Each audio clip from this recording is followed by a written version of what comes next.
Hello, Kimo-sabis. This is Nancy. Welcome to the July 11th edition of 30 with Tony.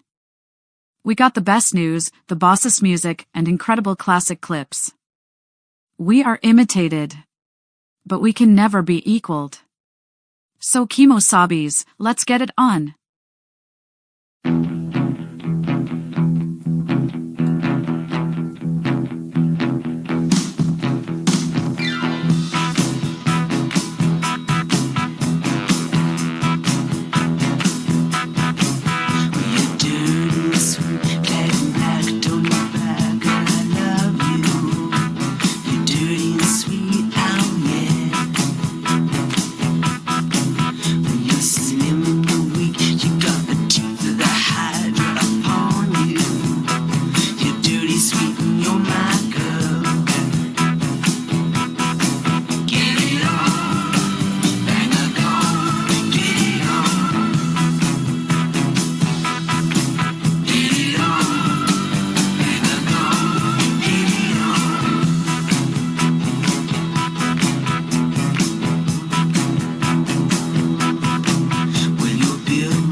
Hi, Kimo-sabis. It's Tony D'Angelo. It is July 11th, 2024, out of Domini in the year of our Lord. So happy to have you here for another edition of 30 with Tony. So grateful to you. So grateful for all you have done to promote this broadcast here, the G Collie Network, wherever it happens to be. I can't tell you how grateful I am to you. Very grateful to our music contributors. I think we got some incredible music this week. I'm getting more music requests, and honestly, truthfully, if there is something you like to hear, let me know. Now, I will qualify that. Shall I say, my musical clock, if you will, for what I do here, stops about 1980. So if you want to give me something from the 90s or something, I'm probably not going to be able to relate to it. But if you like good old vintage top 40, this is a place for you to go to as we're getting you some very good information. I'm just incredibly grateful to each and every one of you. And I'd like to get right into it today. And our subject today is Americans Want Connecticut Back. Americans want Connecticut back. I'm going to say that just one more time because I know it's getting people angry. Americans want Connecticut back. That's right. They have had it with the stupidity, the lies, the media garbage, the papering over of things. Now, the Biden debacle, the President Joe Biden debacle, has really, I'm grateful for this much. It has really called to mind just the shame of the corporate media to cover for this guy for close to 4 years. And really, a man whom I said last Saturday on Twitter does not belong in the Oval Office. He really needs to be signed into elder care. Now, I don't, put it this way. I don't particularly feel sorry for him. I believe he was sufficiently sane to say when they were pushing him to this not to do it, but he did it. And I think, unfortunately, he must suffer the consequences of his bad action, as we all do. But that said, I'm very happy that we're finally starting to see the lies of the corporate media. Now, that said, everything the corporate media tells you is not a lie. Everything the corporate media tells you is not a lie. Everything you read in the National Enquirer is not a lie. There are truths sprinkled in. When I was a young person, if you could believe that, I was working in magazine marketing for CBS Fawcett Publications. And one day I happened to ask one of the senior executives, thinking I knew something. And I said, Jim, why do people buy this stuff if they know it's lies, if they know it's just garbage? And he says, no, you miss it entirely. Going to teach you a lesson, kid. There are truths in the, shall I say, the supermarket publications, but they've got to be there to more or less fabricate, shall I, or really, kind of fortify the stories. The fabrications will come after. The national media has really operated on that same premise. They'll throw truths in, but then they'll put falsehood on top of it. It is up to you, the discerning viewer and listener and American citizen and consumer of news, who's concerned about their children, concerned about their spouse, concerned about their business, their community, their family, to ferret out that information and to use it to best advantage. No longer can we turn to, like when I was a much younger person, a kid, any one of those 7 television channels in the greater New York metropolitan area and believe what they were telling me was true. Those days are long gone. It is now my job to tell you what is actually happening to the best of my ability, excuse me, and for you to formulate your own decisions. And that's really what it is about. Now, a lot of that comes from the communist model of, the Saul Alinsky model that we looked at a couple of weeks back, which is lie, deny. And this is what they've been doing. So, this is what we're getting to these days and why it's so important. But in Americans wanting Connecticut back, realizing the lies during COVID, the lies during the whole Black Lives Matter movement, the lies really which capitulated an election. I don't care if you love Trump. I don't care if you hate Trump. I don't care if you love or hate Biden. We didn't get a true count. We didn't get anything truthful there as far as what took place. And it didn't take much to push it over the edge.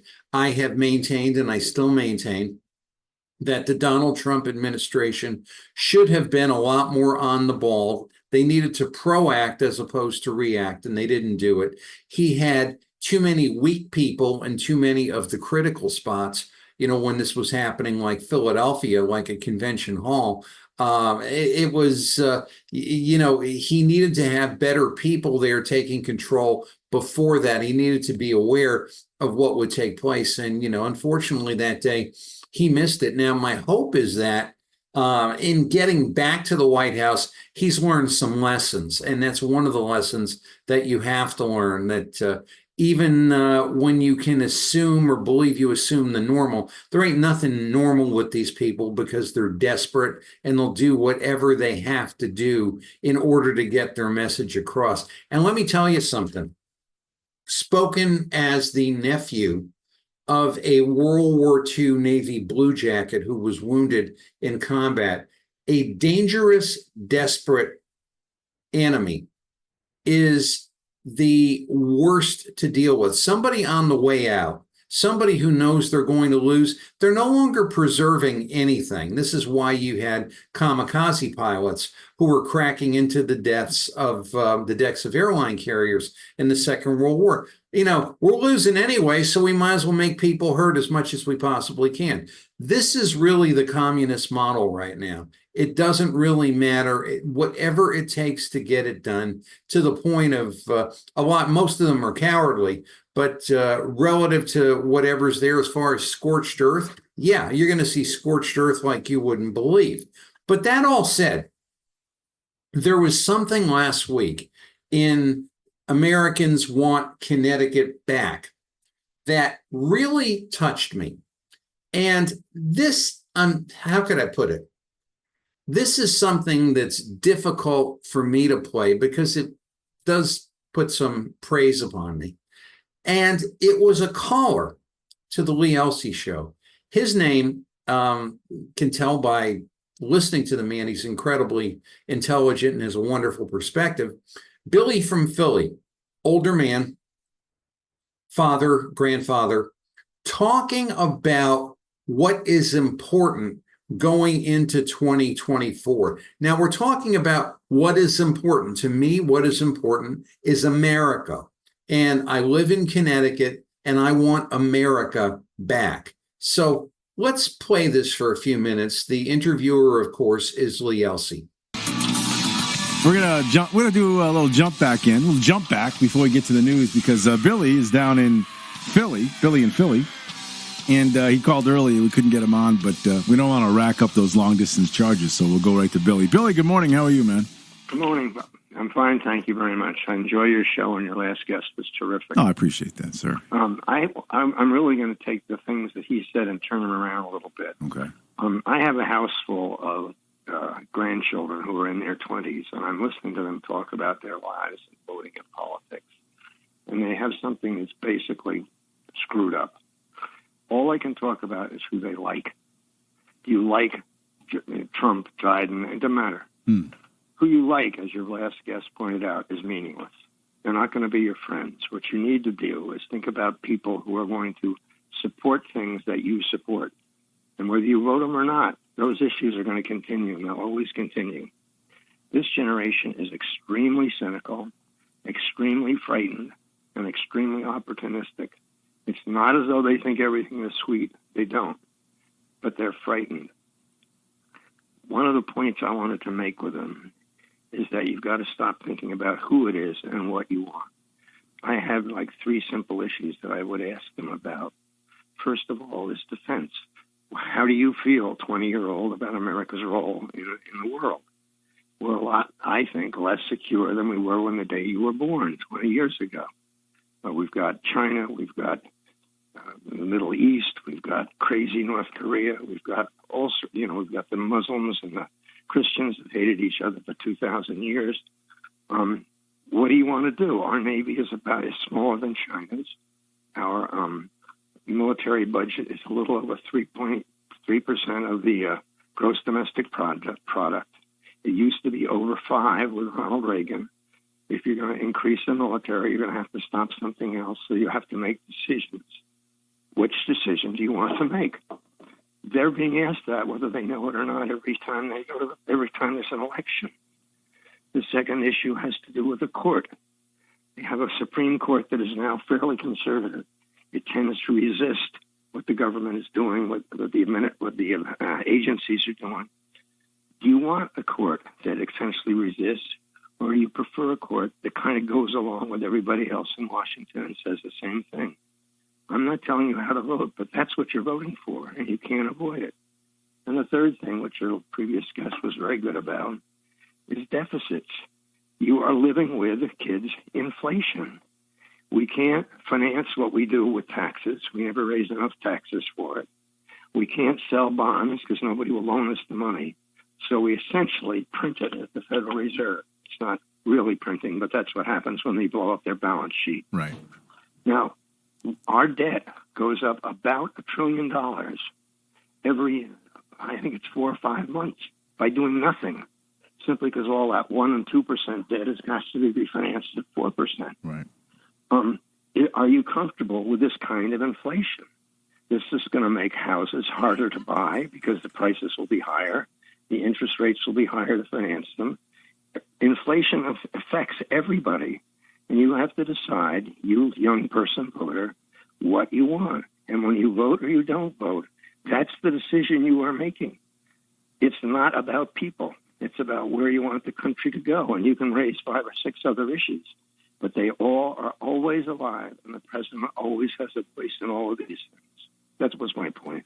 Billy, those are 3 great points, and I couldn't agree with you more. And I bet your household, you did a great job bringing those kids up. And I'm making that assumption based on what you just said, but I think I would bet on that one. I think it's a pretty accurate assumption. You are very kind, and you're absolutely correct. my 3 children are wealthier than I am, happier than I am, and married to the same people they married when they were young. Wow, good for you. It has worked out.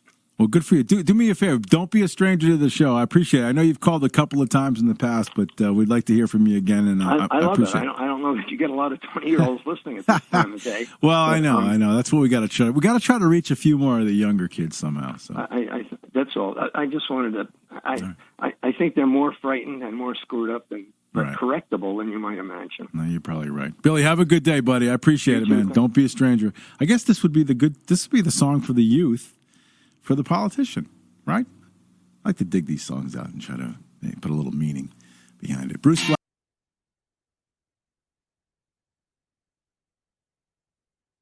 Now, isn't that amazing? Billy laid everything out in incredible detail. What is important these days is not if you hate Donald Trump, or if you like Kamala Harris, or if you think Joe Biden's a nicer guy than Donald Trump. He's kind of like your, stupid uncle that'll hand you something out of his wallet and say, here's $5 and it's really 20. None of that matters. We are weaker today. We are more decrepit today. We are in greater trouble today. We are economically destroyed today. We are humiliated today. We are a state laughingstock today and a national laughingstock today, all because of personality politics. Personality politics have to end. Stupidity has to end. Ned Lamont did not keep us safe through COVID. And Ned Lamont is not protecting us in our democracy, nor is the National nor Connecticut Democrat Party. They don't care about anything other than their agenda, and that is when they're sober or, not impaired. But that all said, the object of what we should be doing as Americans is creating and keeping America. Now, if you looked at America like a baseball game or a football game or something like that, you could have 2 teams that really don't care for each other, but they're going to agree on the field, and they're going to agree that the field will have the regulation dimensions that a baseball field must have. They're, we're not going to have a 45-foot mound for you and a 75-foot mound for me. We're not going to make first base 120 feet for you and 150 feet for me. We're going to agree on dimensions.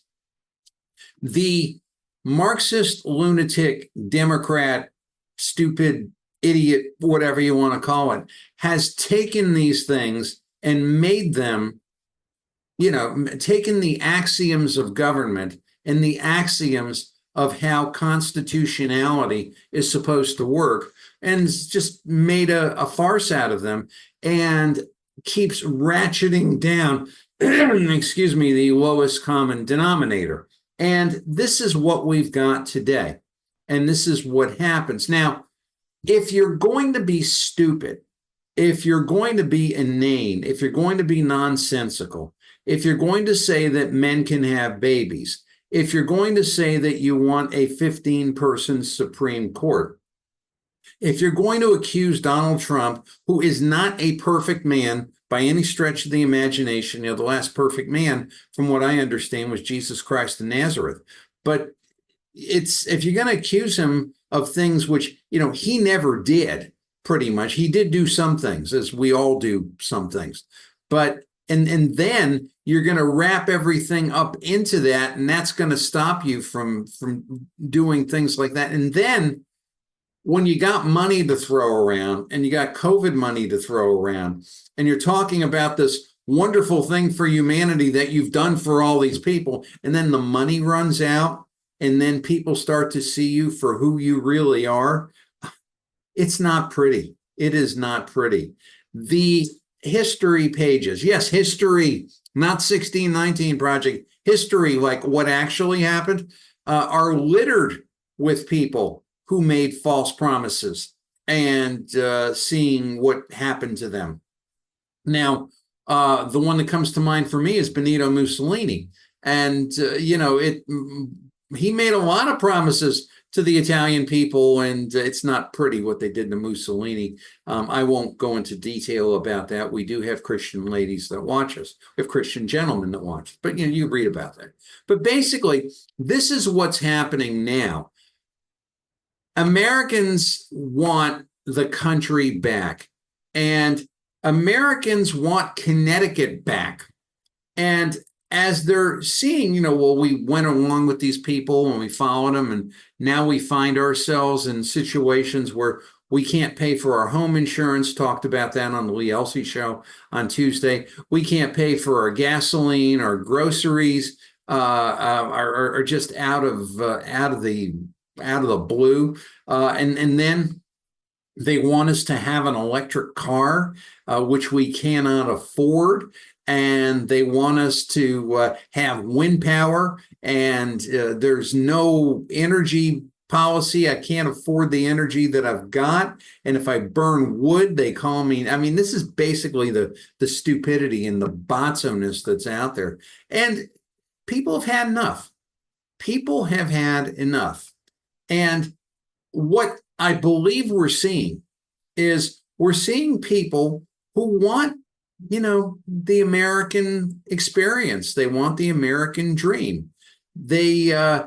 Pretty girls want to go after guys whom they think are good looking, and vice versa. And that's a relative concept.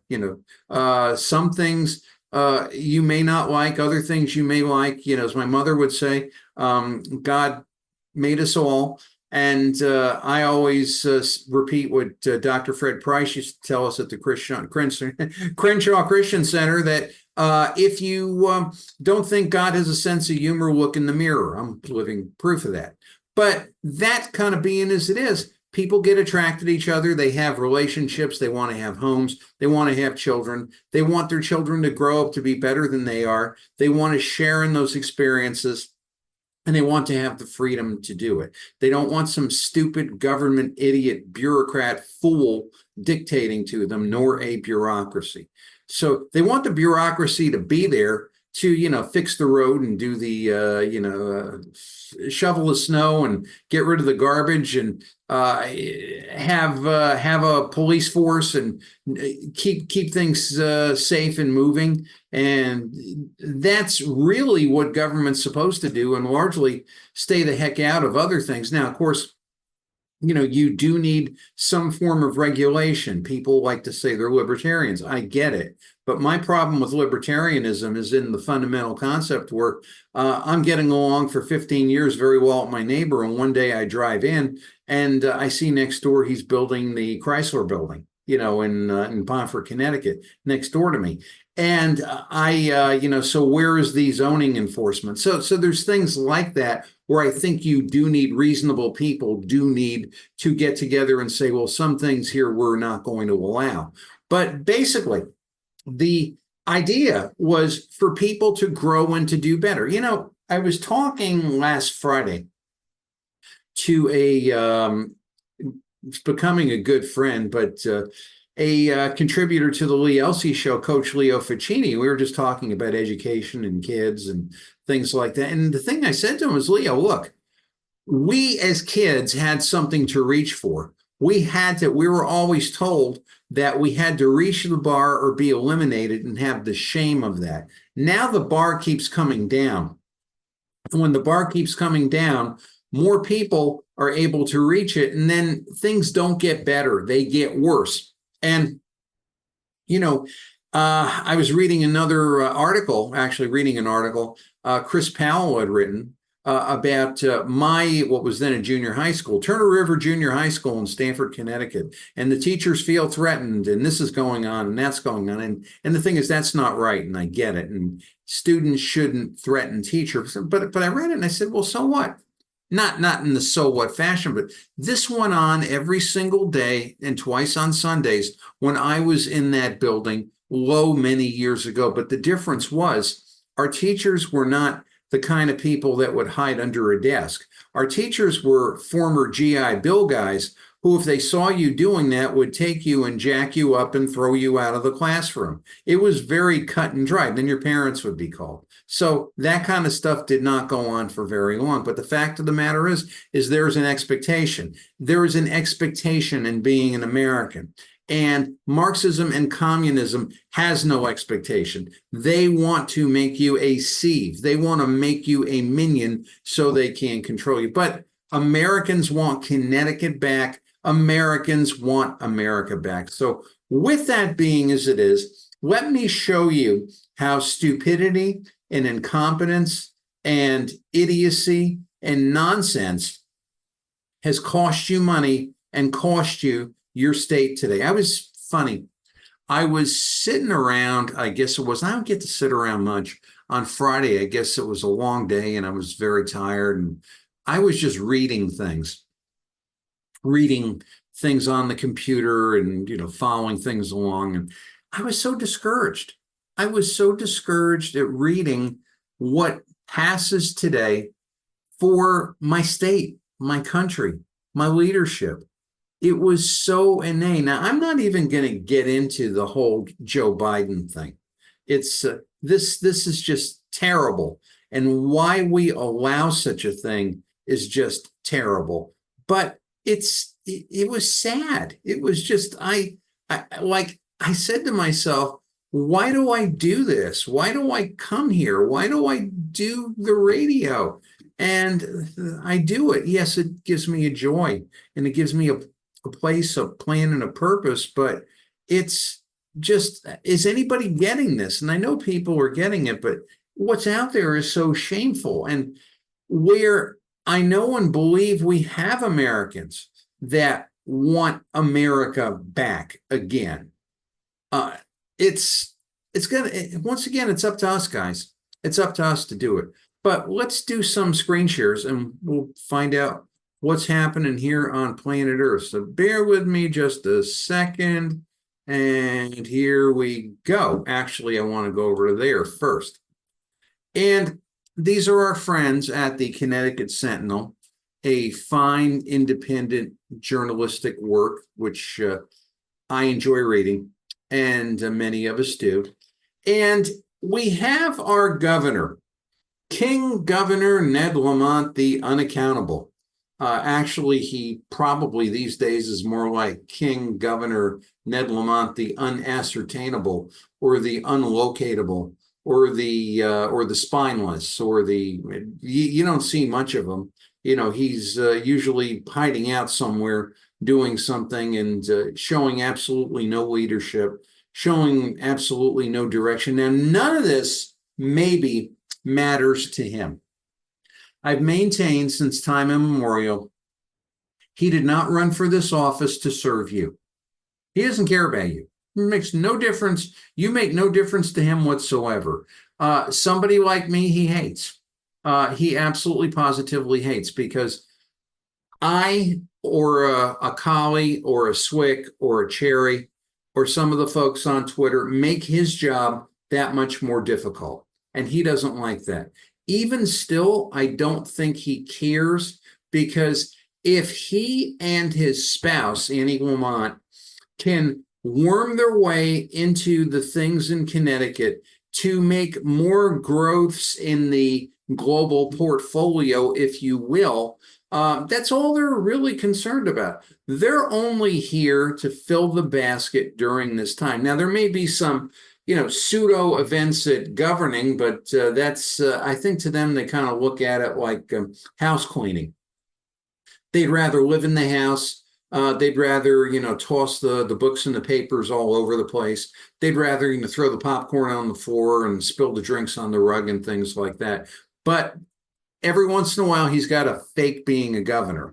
And his purpose in being a governor is to, more or less, for as long as he reasonably and possibly can, be a conduit for his wife's interest to get into things time and time again, and at various times.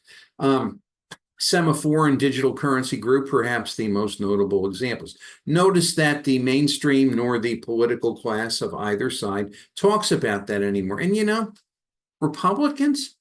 Republicans not reminding us every day of taxpayer abuse, of government corruption, of just a disdain and just a rape of citizens. I can't tell you how angry I am at you for this, but it's terrible. If anything, you should be the party yelling and screaming about it daily. Do not elect these Democrats, because this is what they did. This is what they will do if they have a chance. If you want to get political about it, I just, and that's not even political. That's real. That's absolutely positively real. And you let them get away with theft. You let them get away with a lie. And you got a long way to go to get my confidence back, and that of a lot of others. But be that as it may, the unaccountable is nervous. He's run out of money. He's probably run out of favors. His incompetence and his lack of leadership has been shown time and time again. And he's really concerned about this man here, President Donald Trump. If you prefer former President Donald Trump, I mean, to me, I grew up in a world which I still believe that if you are a president and you were a president, you are a president. But Donald Trump is going to become president again, and he may even take Connecticut. Now, the thought of taking Connecticut, of getting more votes in Connecticut than, President Pudding Brain, is like, what does that mean for him? What's going to happen to him? It does not compute. It's like the robot on Lost in Space. Their entire reason for being has been funneling money to minions so they could continue to do their nasty global work and their nasty state work. And now, with no economics, and now with no leadership, and now with no growth, and now with no vision, and now with destroying education, and now with destroying the cities, and now it's like, listen, it's like inviting. Did I ever do this? No, I don't think I did. I might have attended a couple. But say you have a party, okay, and you want to have a real good time at this party. So what you do is you go out and find, 15 of the biggest abusers of substance and whatever that you can find.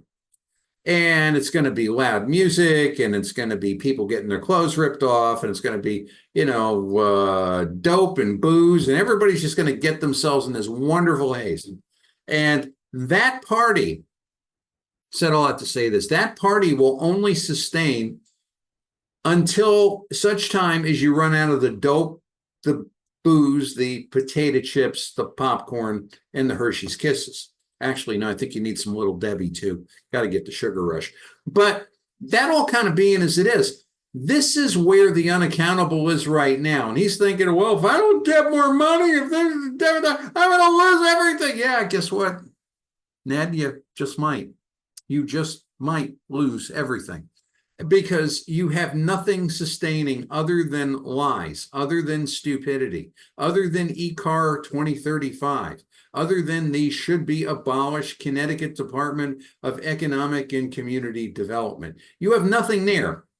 You've built nothing. You've done nothing. You have destroyed things. You've destroyed what little public safety there was in the state of Connecticut to the point where your state employees are now being killed on the highways. Is that acceptable to you? That's not acceptable to me. You know, these are family members, but it doesn't seem to trouble you much.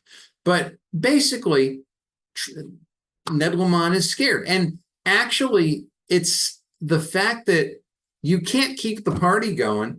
And you're getting Americans now who are listening to the fact of, shall I say, your taxes will go up under Joe Biden because they will, political idiots.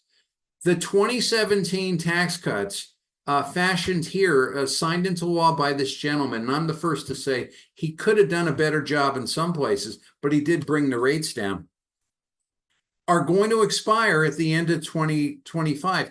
A big part of that is the child care credit. That's going to go. That's going to kill working families. But, you don't articulate on that. Republicans, as I said last Monday night, do a lousy job of articulating on that. It's just, this is where you need to do better. And I go back to Billy from Philly, who said, it's not about whether you care for this particular man or not. Personalities are meaningless. Governance is meaningful. And Americans want America back. Now, what's America? America to me, I'm actually going to stop the share here for a moment. America to me is the freedom to do what I would like to do within the boundaries of the law, respect for my neighbor, and honoring my God. I like nice cars. I like cars that look nice. I like men that look like men. I like women that look like women. Oh boy, do I like women that look like women. That has not changed. That will never change. And I like just the freedom to go and do as I would want to do it. I like to see things clean. I like to see things safe. I like to see leadership in government. I like to see nerves of steel in a crisis, which is why I respect JFK so much. I'm the first to say that in the Oval Office, I do not want every man. I do not want a feeble man. I want Superman. That's what I want to see. Now, I know a lot of these things aren't necessarily perfect or weren't, but that is the America that I aspire to. I am not materialistic, but I like good things. I like great food. I so treasure God for the love of a wonderful spouse. So, and guess what? There's a lot of people in this state that don't want me to have. I like a nice home. I don't like a mansion. I don't want to take care of a mansion.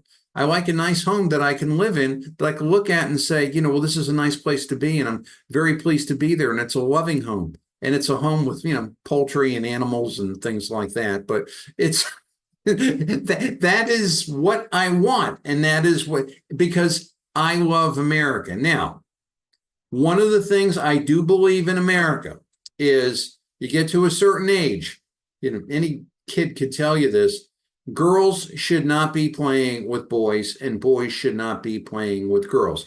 You assume different roles at a certain time. Now, there were. Growing up, we had some really darn good girl ball players, but they were really the exception. They could play right along with us, but they were really the exception. Most of them were athletic girls that should play with other girls. It doesn't mean they weren't fine athletes, but they were playing on a different realm. It's you wouldn't want to see a girl playing third base in a softball game men with aluminum bats, hitting the ball down the line. Yeah, that's just stupid. Somebody's just going to get hurt. But we're going to go back to the share here for a little bit. We have, when we're talking about America, we have a man, believe he's a man, not really necessarily sure. I guess he is a man. Here's a face that needs no explanation. This is our current Secretary of Education in the United States of America, Dr. Miguel Cardona. And I don't know, should I just start cursing a blue streak? God give me the grace. We'll go for it.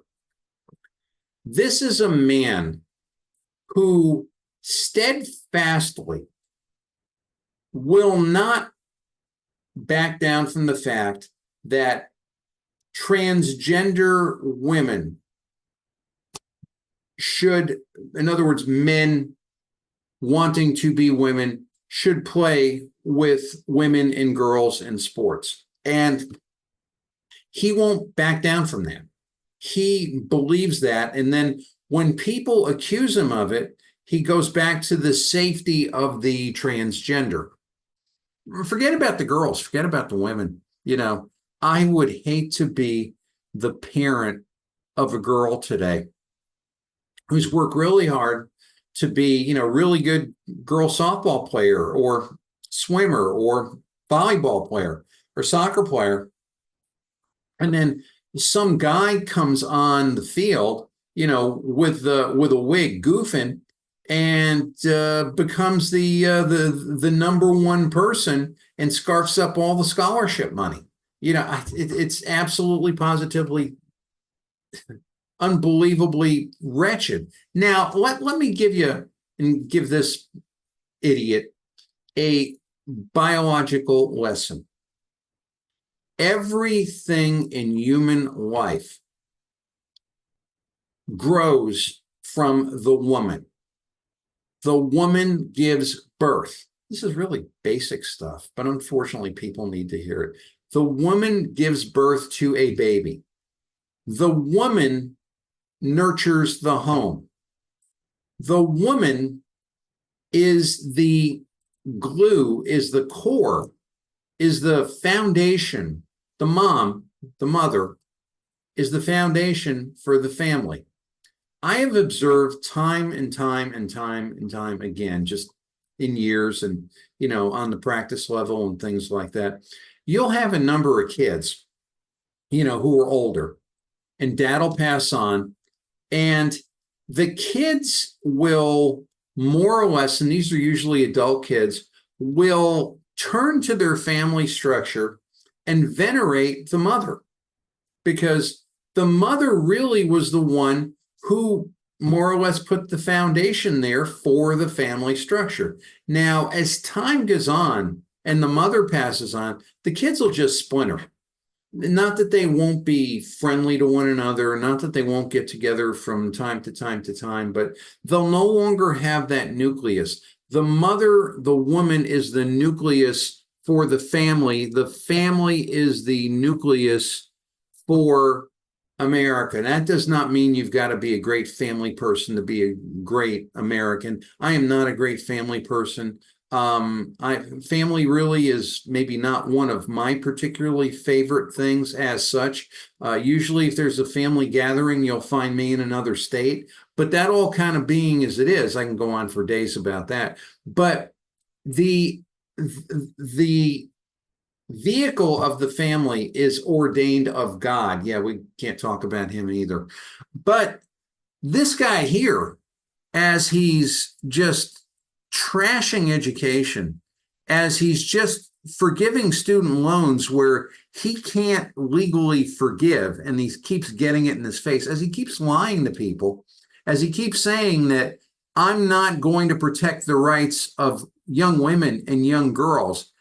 He was confronted, to show you what a fat idiot phony he is. He was confronted, you're not going to find this in your local state-run news, by members of Congress about, hey, Miguel, would you allow boys to fight your daughter? because this is the whole thing now. We're going to have, transgender males wrestling females and boxing them. I mean, not for nothing. That used to be known as like beating up on girls or spousal abuse, or now we're just going to have these poor girls get the crap kicked out of them by guys masquerading. Or even if they believe they're women, they can believe whatever they want. I can believe I'm a jet airliner. It doesn't really matter. I'm never going to be a jet airliner. Guys, get over it, for crying out loud.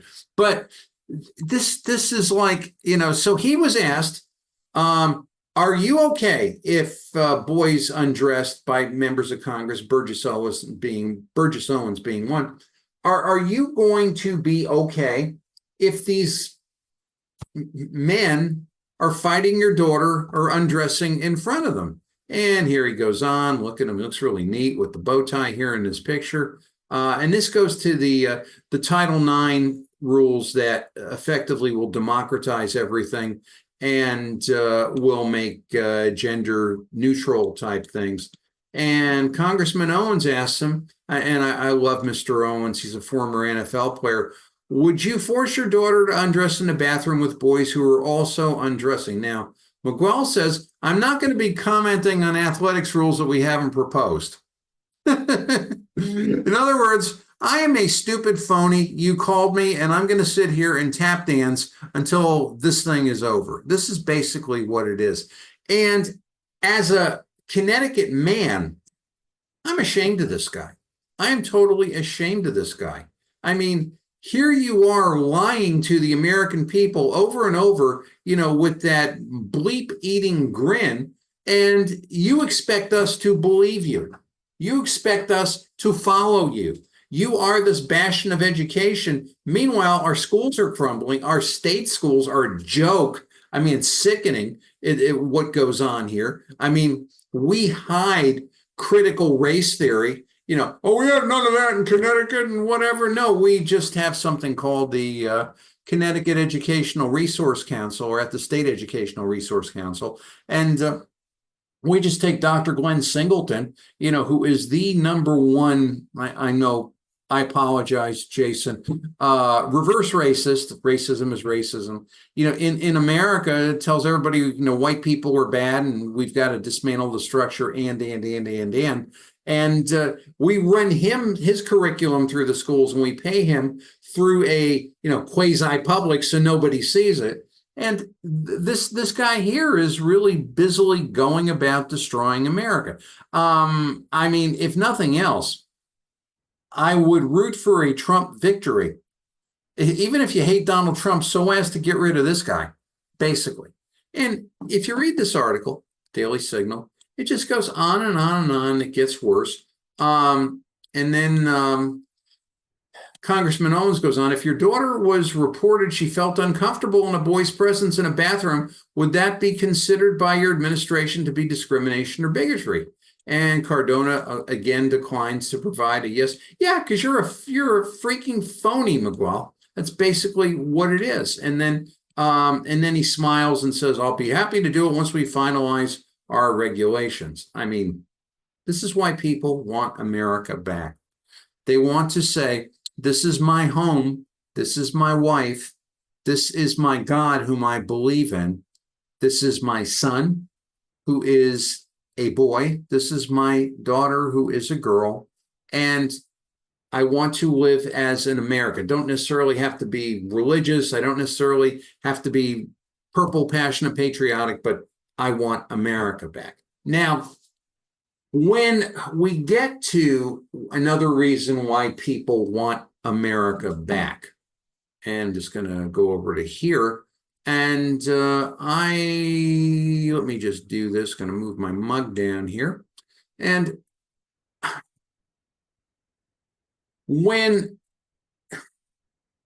how can I put this? This gets more disgraceful by the day. I'll go back to my father and my uncle sitting under I don't know what you want to call it. My uncle's father-in-law was one of these old Italians that grew the grapes and the tomatoes and the blueberries and things like that right on the vine, and had a kind of like a sun porch where we would sit on benches and eat and talk and listen to my father talk to my uncle, which is probably I would give a pinky to be at one of those conversations today. So much of that I've carried forward, and I learned so much. But there was something years ago, and these are people who were around during the Great Depression. There was something known as home relief. Now, home relief this is before we had organized welfare. I'm just going to get a sip to drink. This is before we had organized welfare. This was if someone lost a job or, fell on hard times, the government and the parish churches and the people in the neighborhood would provide necessary, food and clothing, help out with the rent and things like that. So this family did not have to go destitute. And home relief, if you were a kid walking around, and if you said your dad was on home relief, you were ashamed. You were ashamed that your dad was not going out and, employing himself to provide a paycheck for his family and for the people living there. And you really were disappointed that your dad was not, fulfilling his male role. Could have been no fault of his own. But that was something that, you yourself, you couldn't bear. So, and that was good because it was not good for the kid to be ashamed, but it was good for the people who were on home relief to be motivated and say, I'm going to do whatever I can so I don't have to be on home relief. I don't want the shame of home relief. Well, what happened along the way, I could go off into a whole big historical dissertation, but probably during the days of the Great Society coming forward, was we started to have, or maybe going back to, Franklin Delano Roosevelt and aid to families for dependent children. And the reason for keeping the man out of the home was so he could get aid for families to dependent children dependent children through the solid South of the Democrat solid South of the Congress and the Senate, and they were horrible racists. So he was able to sell that on the basis of, we're going to emasculate the black race and we're going to emasculate black men.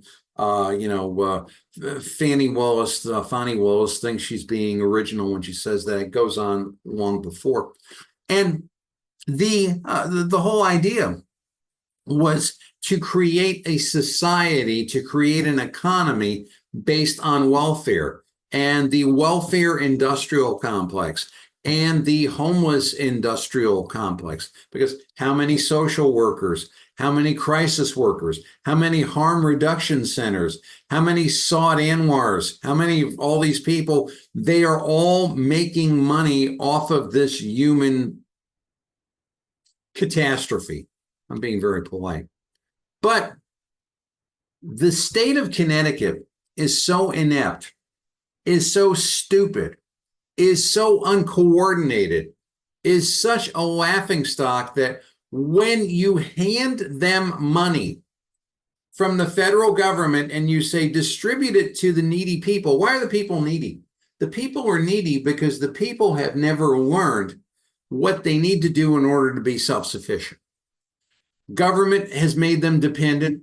The churches, by and large, have created a cycle of dependency. They have sold out their gospel to basically to the state.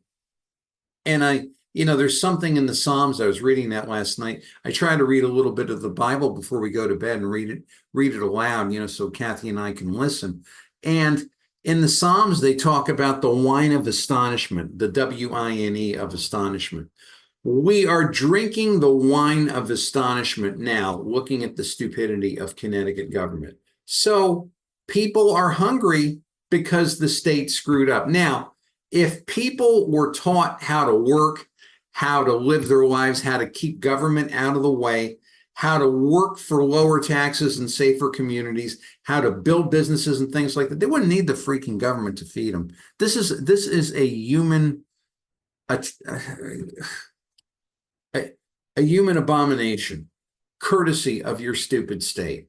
So read down the article a little bit. I believe this is a thousands of families, then this goes back a few days, won't receive expected additional summer food benefits until July at the earliest because the state agencies responsible for the program failed to coordinate effectively. That's another thing. In Connecticut, the laughingstock state, Connecticut for years has been the failure to coordinate state. Now, people still retire.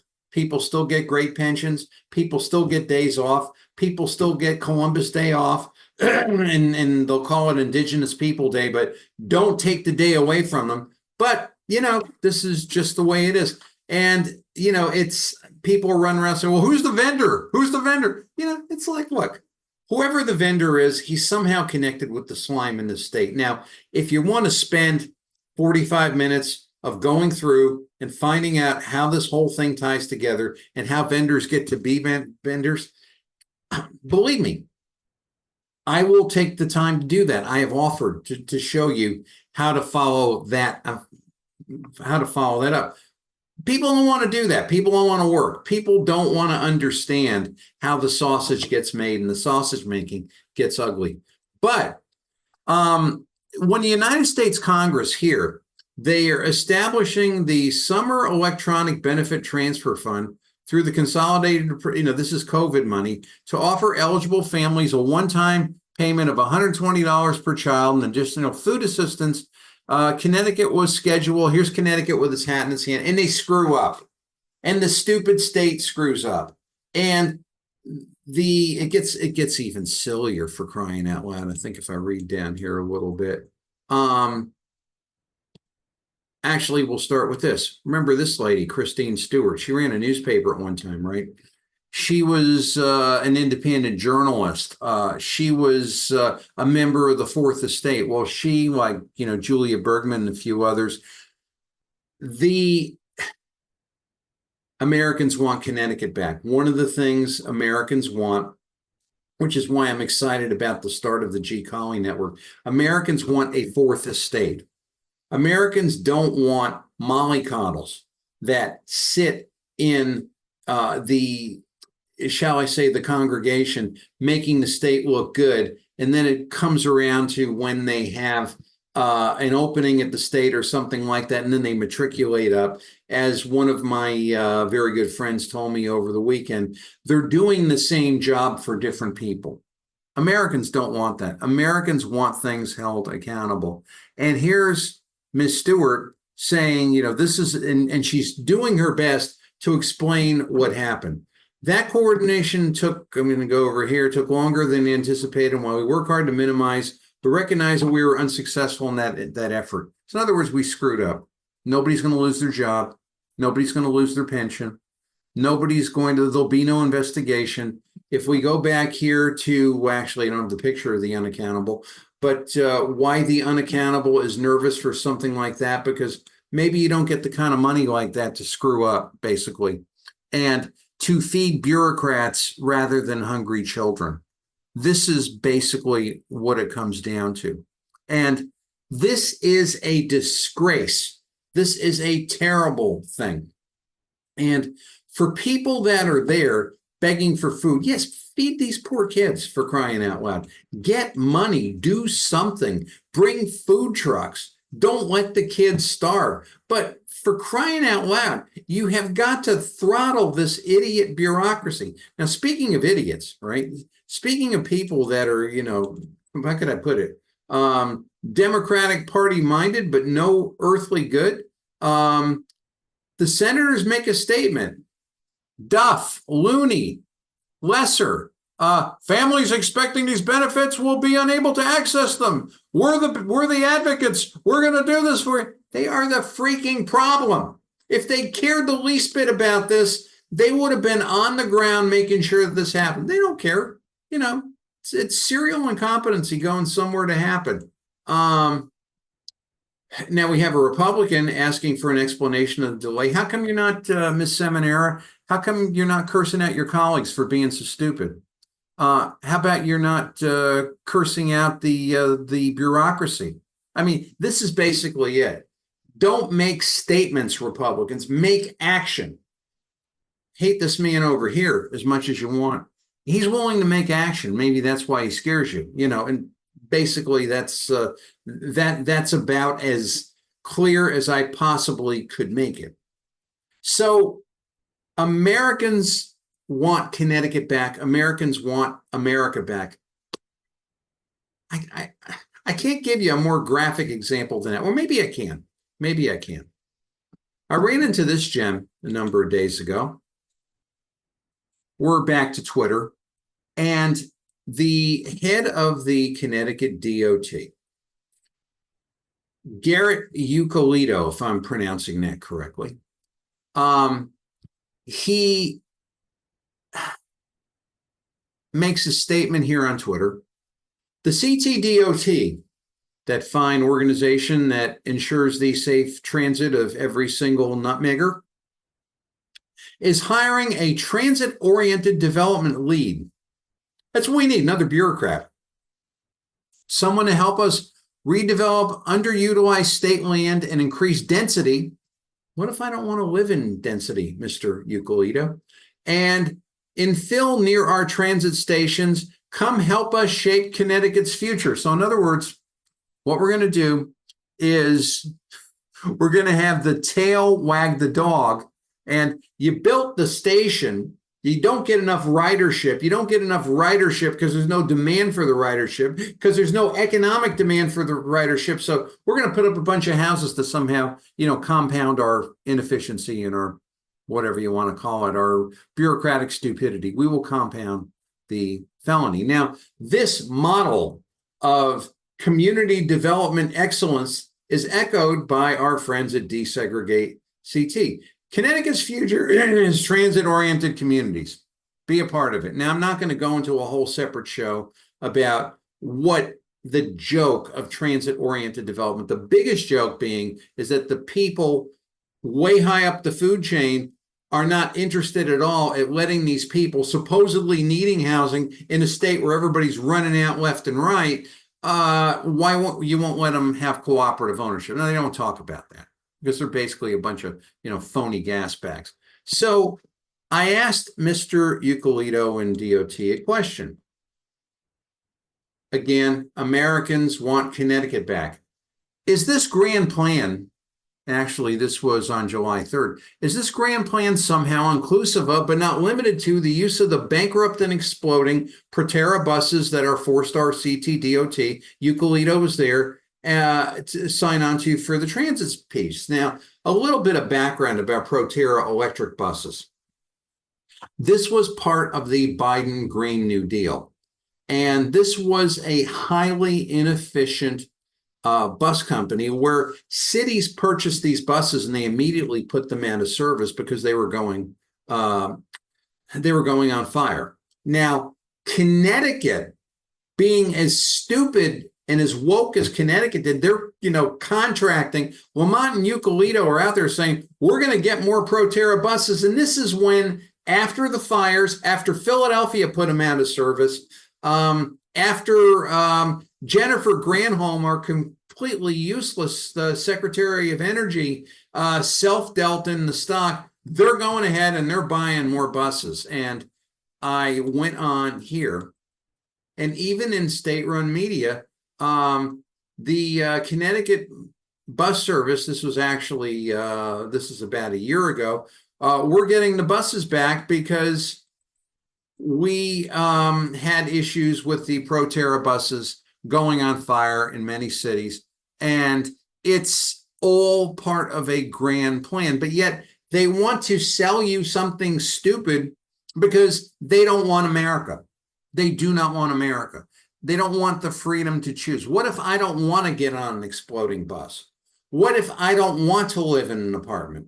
What if I do get on a bus? I want that bus to be a safe bus? What if I do want to live in an apartment? I want it to be a good apartment, or maybe I can own it and make it a better apartment, not trust it and have another newer version of Cabrini Green or something like that. That's basically what's happening here. And it all comes down to, how can I put it? You run out of money and you do stupid things and the party's over and people are going to get really angry. You got this guy here who's concerned about Trump coming back. You have this guy here that probably couldn't hold gainful employment anywhere else but where he's holding it. And then you have such a stupid state that is so stupid they can't even hand out money correctly. I mean, this is absolutely amazing. And oh yeah, we're going to teach you how to work and live and ride and all this other stuff. And we're going to stick you on an exploding bus. It's just, this is absolutely unbelievable. And I'm just going to stop the share here. Connecticut is really a state right now that's crumbling under its own stupidity. I can't make it any plainer than that. It's just, there is a large number of people, getting larger by the day, that really have had it with every political party, every political thing. They just want to live and work and have their lives and do what they need to do and have the facility to do that, and for government to stay out of the way. Why do you want government to stay out of the way? Well, you don't want your daughter getting killed in a softball game by some slob guy that thinks he's a girl. You don't want your older daughter getting on an electric bus in the city, going to her job after putting her through college and the bus getting on fire. And you don't want some idiot in government who basically thinks that the secret to government, or the real thing in government, is just by handing out money. You don't want to put all your money into a house and see your neighborhood wrecked by crime and by stupid urban planning and by sticking high rises in fields that really are supposed to be designed for cows, and growing livestock. You don't want to see that. So you've had enough. And where, like it, lump it, or dump it, Donald Trump is attractive to people that he's never been attracted to before, like in the state of Connecticut, is because he is really the difference right now between freedom and communism, and enterprise and productivity and the communist welfare state. That's not a political statement, that's a factual statement. Because if that weren't a factual statement, why won't the communist welfare state say that they're a communist welfare state? It's basically because it is. So I'm not going to tell you who to vote for. I'm not going to tell you what you need to be doing yourself. But if you are a free American that does not want the influences of government, yet believes in government doing what government is supposed to do, then you have choices to make. And if you are an American, you're going to want America, and you're not going to want this farce, this sham, this idiocy, this nonsense, this clown show, this money-sucking rape that we have seen for the better part of 4 years in the United States of America, and in 6 years of the reign of King Governor Ned Lamont, the unaccountable. It's Tony D'Angelo here on 30 with Tony. We'll be right back with the rest of the show right after this.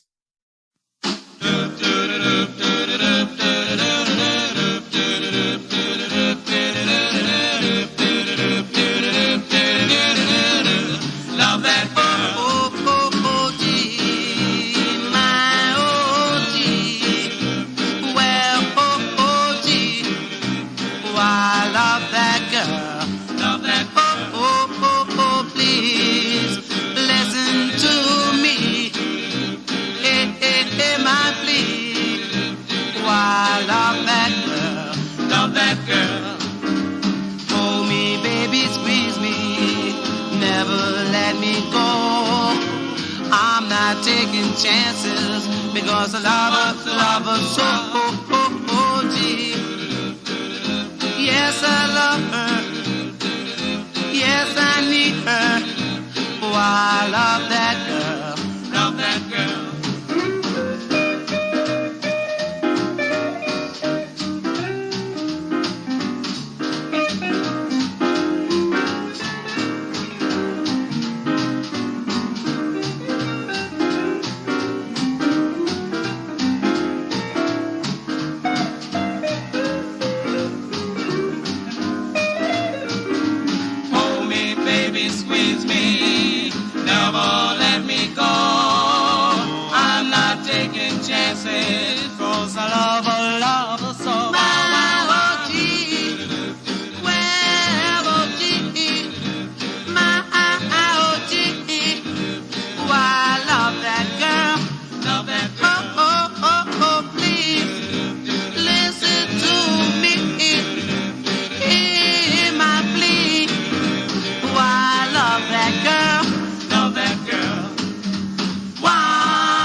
30 with Tony Thursdays, 3 Eastern on Twitter.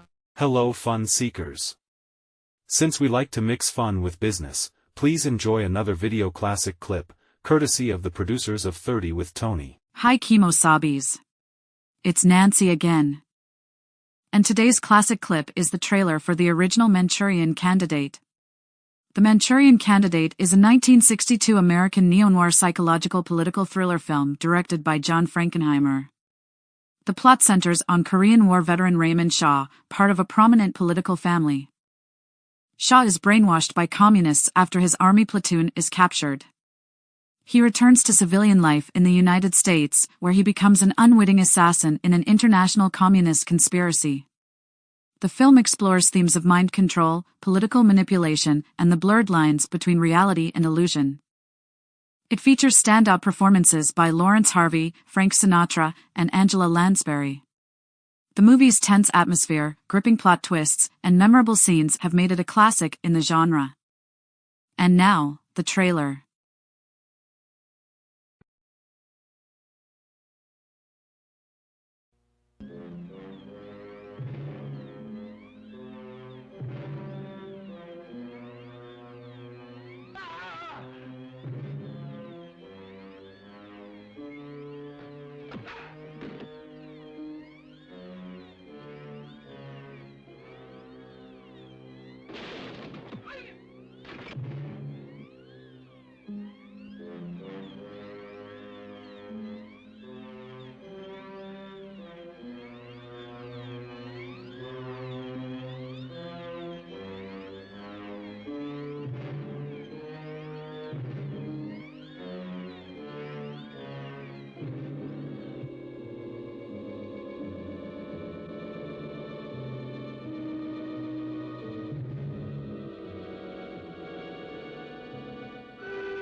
Falling in love was the last thing I had on my mind.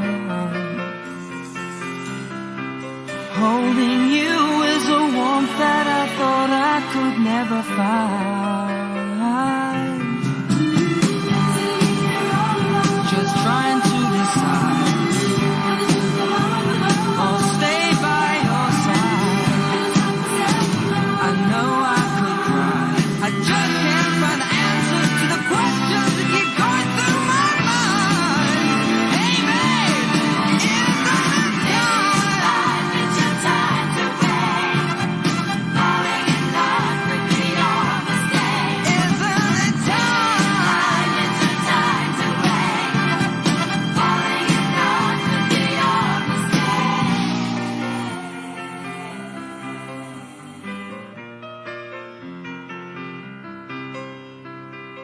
I've seen visions of someone like you in my life. A love that's strong, reaching out, holding me through the darkest night. Just trying to decide, I'll stay by your side. I don't want to cry, I just can't find the answers to the questions that keep going through my mind. Hey babe, isn't it time? It's your time to wait. Falling in love would be your mistake.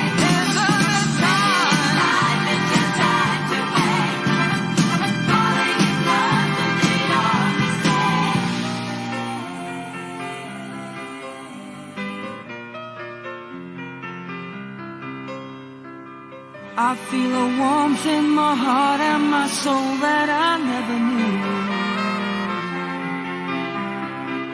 This love affair gives me strength that I need just to get me through. Just wondering why. I know I could cry, and everything seems alright. I finally found the answers to the questions that keep going through my mind. Hey babe, it's time. I know it's time. Oh yeah, I know it's time. It's must be time. Yeah, it's must be time. Be on my mind. It's must be time.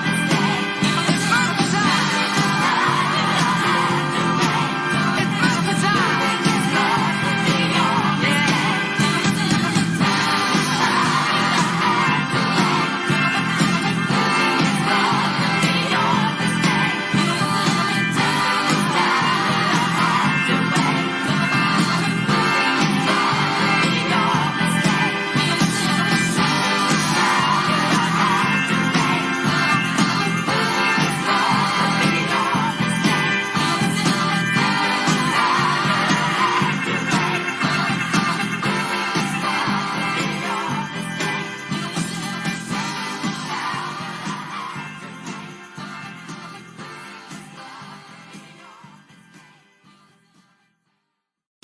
This is Joe Biden. They caught me watching Tony today, and now they all want for me to quit.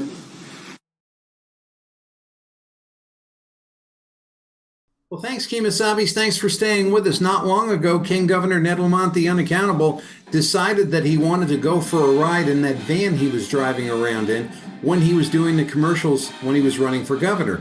So he got to the van and he noticed the steering wheel wasn't there, the radio wasn't there, the gear shift wasn't there, the instrument panel wasn't there. So he called up the state police and he said, "They've taken everything in this van. I can't go out for a ride." So actually a couple of his attendants walked over and picked up the phone and said, cancel this. He's actually sitting in the back seat.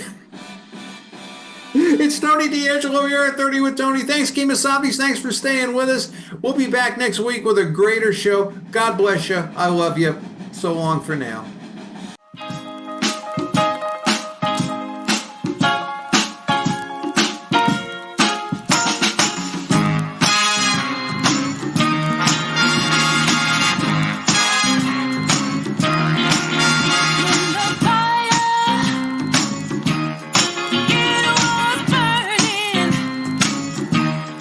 Sweetheart, I know.